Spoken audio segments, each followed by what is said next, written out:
Master Jet, totoo ba na bawasan ang special hardship allowance kung may mga seminar po?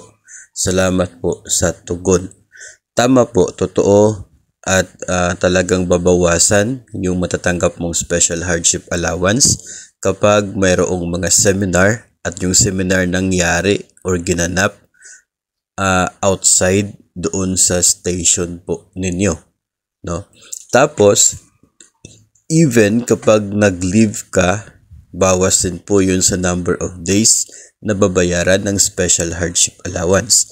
The idea is that kapag ang reason ng pagiging eligible ninyo sa hardship allowance ay sa hardship post, ibig sabihin may taas ang hardship index sa lugar kung saan yung station mo. So kung nag-seminar ka, hindi ka naka-duty sa station mo, so hindi mo naranasan yung hardship index sa school, sa station, o kaya kapag nag-leave ka, hindi ka naka-duty sa station mo na eligible for the hardship allowance, kaya bawas talaga siya doon sa number of days na babayaran ng SHA. Kapag ikaw naman ay eligible dahil pure multigrade yung school mo, kapag nag-seminar ka or nag-leave ka, hindi ka nagtuturo ng multigrade sa time na yon. Kaya babawasan talaga yung matatanggap mong special hardship allowance.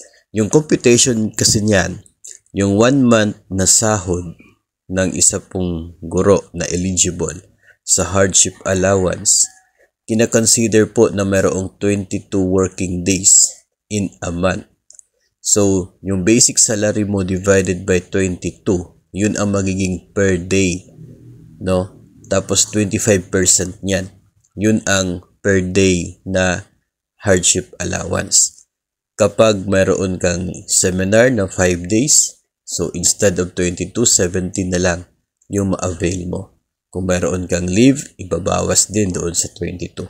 So, ganun po yung paraan niya, no? Kung gusto po malaman more related sa special hardship allowance, pwede po ninyong i-check ang DepEd Order number 39, Series of 2021.